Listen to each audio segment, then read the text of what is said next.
I've been wanting to do a commentary on something related to Hunter x Hunter 1999 for about 3 years now, so I can spread my 1999 Supremacy agenda, but since nobody cares about that series but me, I can't find any commentary material about it, so this video about Fullmetal Alchemist 03 will have to do instead. Fullmetal Alchemist is a manga series that I got myself into last year. TLDR, I loved it and found it to be a great experience. That being said, Fullmetal Alchemist is very interesting, where it happens to have more than one anime adaptation.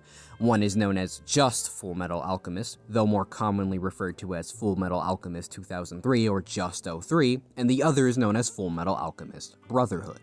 Brotherhood more or less adapts the manga beginning to end, while 03 ends up deviating early on to do its own thing.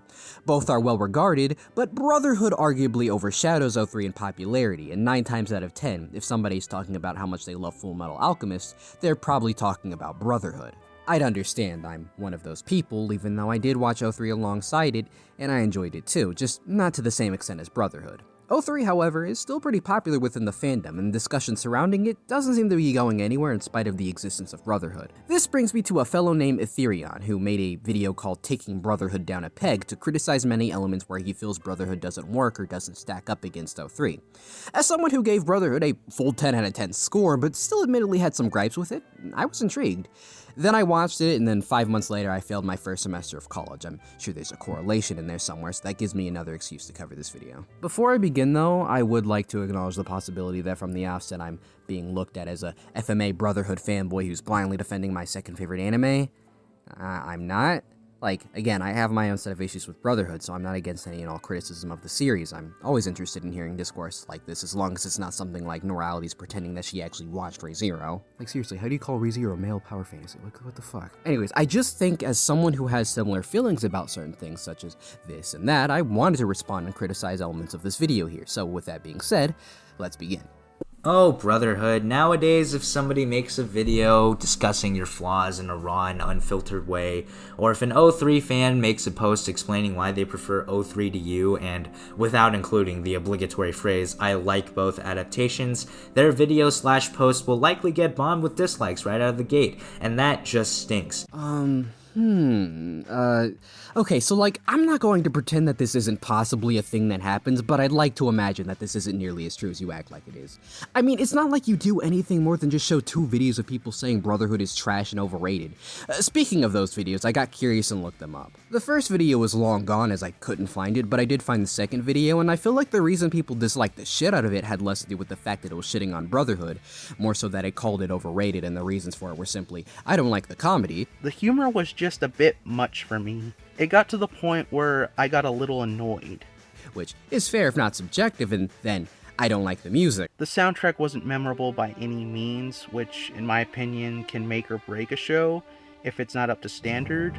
Here's a test. I want you to name a track from the show and hum the melody. Opening and ending songs do not count. And he also kind of assumes that everyone will agree with him that FMA Brotherhood doesn't have a memorable soundtrack, which sure as hell doesn't explain why much of the soundtrack has over 500,000 views on YouTube. Trisha's Lullaby sits at 9 million views currently, by the way, so, yeah. People were probably nettled because people might see these two issues as being really minuscule compared to, you know, arguing why the plot is maybe overrated, why the characters are a bit overrated, you know, something along those lines. This video goes over 2 small things, and that's really it. So I can see why people maybe didn't like this video. At least call the video my 2 biggest issues with FMA Brotherhood or something like that. Maybe people would be a little less nettled if you said that. I think it says a lot that this video here doesn't have nearly the same amount of backlash as the 2 videos you show, despite you railing on Brotherhood so hard in this one. Gee, it's as if not titling your video Brotherhood is the worst anime or overrated makes people less inclined to immediately get up in arms. Hell, even your video about 03 isn't hated despite not giving any love to Brotherhood. I wonder why. It's almost like simply hating on Brotherhood isn't actually the issue for quite a bit of these fans. I do feel like there could be some better examples of Brotherhood fans actually getting butthurt over people simply having opinions on it that are a bit critical, or say, Brotherhood fans being upset that anyone dare not like it as much as them. But as far as actual information given in this video, I'm left with a feeling that this is nothing but nonsense.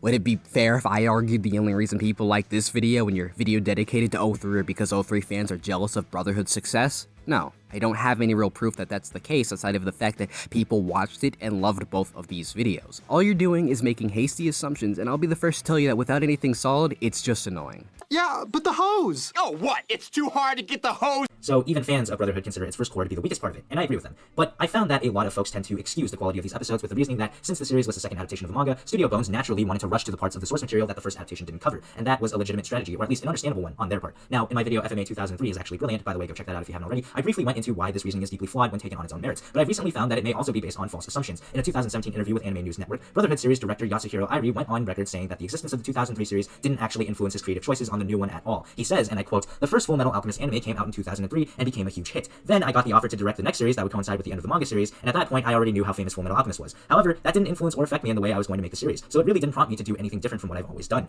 The interviewer then asks him there wasn't any kind of pressure, and he answers by saying, "There wasn't pressure for me, but I was just approaching it in the same way as I usually do for any other title that I direct. I was more concerned about what would best suit this title in animation." So to be clear, according to the leading member of Brotherhood's production staff, the existence of FMA 2003 wasn't taken into account during the making of its younger, supposedly shinier sibling, meaning that the least liked part of the definitive FMA anime likely wasn't rushed on purpose to fill a quota or whatever, it was just simply made that way. I've been trying to find ways to word this for like an hour, but honestly, I think I'll just come out and say this. I think you might be possibly misinterpreting this, or at least assuming what this means. That sounds a bit ridiculous if you read off the article, but think about the wording and the implications here. He talks about how his approach to directing FMA Brotherhood wasn't affected by the existence of O3, but this could just be referring to how he approached simply directing in the areas of tone, style of animation, etc.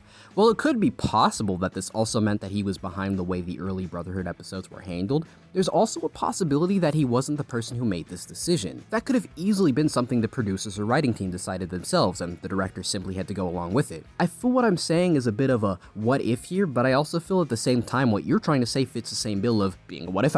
You could at least treat it as such instead of parading it around like a fact that Brotherhood was being rushed because the director just wanted to do it like that. Yeah, but the hose! Oh, what? It's too hard to get the hose! Because of this, we're watching characters who should be memorable, but aren't until quite a ways into the story. Why should I care that Havoc gets paralyzed? I barely knew the guy. Does it matter if Maria Ross apparently dies here? Because Brotherhood cared so little about her, it didn't even give her a proper introduction. If this had happened in 03, there would be reason to feel sad, because she serves as Ed's mother figure and becomes a pretty strong supporting character. It's undeniable that Maria Ross didn't have the same amount of screen time in Brotherhood, nor the same role as she did in 03 during Brotherhood. But in spite of all that, I don't really agree with what you're trying to suggest here. Last I remember, their introduction was more or less the same between both versions, given they showed up with little fanfare in both variations of the story. However, we learn more about their characters through their reactions to the events they're faced with. It goes without saying, 03 gave her a much larger role. In 03, when Ed considers giving up on the Philosopher's Stone hunt, she encourages him to keep going. When Ed is at his lowest, most destructive point in that part of the story, she reaches out and helps him. By contrast, in Brotherhood, she isn't given nearly as much of a focus and isn't as integral to Ed and Al's goals, but does slap Ed, like in 03, for disobeying orders and going off on his own. However, this isn't necessarily a matter of their introduction, but their role in the story. That being said, who says we don't care about her likely death in spite of that? Ross has shown that, while a little overbearing, she cares about the brothers' safety, and lended herself to many good interactions with the main cast. While her role in the story is downplayed in Brotherhood, it shouldn't be hard for many audience members to still be with Ed and be enraged when Roy apparently kills her, given she was innocent and a really good person. Sure, her role in 03 likely would have made this scene even more impactful for both Ed and the audience, but that's not to say that the lack of it takes away this scene's impact in Brotherhood. On the other hand, we have Havoc, who similarly doesn't have anything incredibly story-related going on in Brotherhood, though, to be fair, if I recall correctly, it's no different in 03, but we're still given ample time to get to know him, see that he's a pretty chill and likable guy, all topped off by his role in getting Maria Ross out of a mistress. We're given plenty of time to really find his character pleasant before he gets brutally paralyzed and sidelined. I understand if you don't feel enough is done to get us to care, but I think outside of your perspective, it's fair to reason that enough is done with his character. Could more be done? Of course, but that's not to say there's no reason to care about Havoc by that part of the story. Speaking of 03, a lot of people love criticizing the whole alternate universe plot point from the original series. Maybe because it was stupid or something. Saying it's nonsensical, and it is, but it is thematically relevant to the show, whereas an even more ridiculous scene from Brotherhood is never criticized simply because it's from Brotherhood. I'm talking about the end of Ed's fight with Pride, when he literally goes inside of the homunculus by turning himself into a Philosopher's Stone. This is really bad, and it raises a lot of questions too. Like, how the hell did he figure out that he could turn himself into a Philosopher's Stone? How the hell can he turn himself back? How come none of the sacrificed souls, like the alchemist who worked with Dr. Marco specifically, and who were transmuted into other Philosopher's Stones, tried turning themselves back after they were Full Metal Alchemist. This would be a really good point if I didn't think about it for like 2 minutes and then looked online for answers. Turns out, this scene makes a lot more sense than you give it credit for. Ed figured out that he was able to turn into a Philosopher's Stone during episode 41 when he was in the process of healing himself after removing a steel beam from his body. While in the painful process of doing it, he says, "As soon as it's out of me, I'll close up the wound with alchemy." What? Have you ever performed any kind of medical alchemy before? Sort of.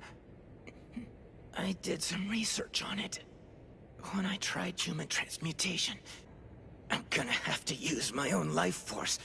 The same way I would use a stone. That's it! I am a Philosopher's Stone that's powered by a single soul! before managing to fix his organs because of that.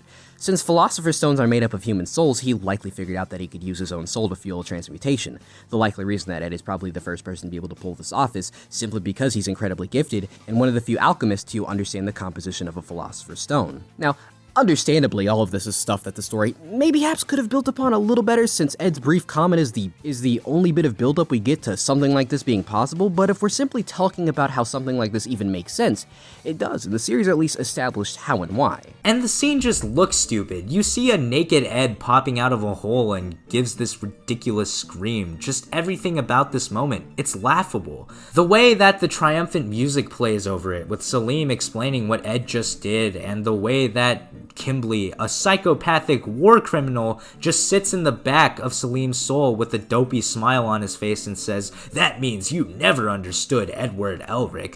I know this is supposed to be a big moment for Ed, showing how noble he is and all that, but it's conveyed in the cheesiest, dumbest way possible. I mean, if you think it looks stupid because of all those elements, fine, but is this really an objectively awful scene? A lot of the problems you have with it, such as how goofy it looks, is really just subjective fluff. And, you know, that's valid. If you don't like how this scene is presented, that's fine, really. But really, the elements you don't like here are nothing really objective. This is just you saying, the scene looks goofy as fuck, when the presentation of the scene can equally add to what's happening, Ed overcoming Pride and defeating him. Also, I should point out your other complaints, such as Pride explaining what Ed just did. I mean, look, if it was super obvious what Ed was doing here, I wouldn't blame you for finding that dumb, but remember, the Ed realizing that it was possible to do this was barely established, as I've already explained.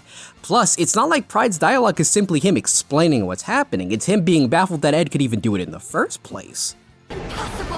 He's turned himself into a Philosopher's Stone and now he's forcing his way inside me! On the other hand, yes, Kimberly, a psychopathic war criminal, shit talks Pride and hypes up Ed as all of this is happening. Remember, it's because while Kimberly is a psychopathic war criminal, he lives by certain rules, and seeing Pride, who considered himself above humans because he's a homunculi, try and take Ed's human body because he's in a pinch in spite of how he felt about humans, made him interfere because he saw that as Pride going against his word. I should also add that Kimberly is not giving off a dopey smile that is an evil grin. This scene ultimately has a lot more than you give it credit for, and personally works much better than that scene you compared it to from 03. I can list a couple of reasons people don't complain about this scene, such as how emotionally cathartic it is, and Kimberly's unnecessarily badass send-off.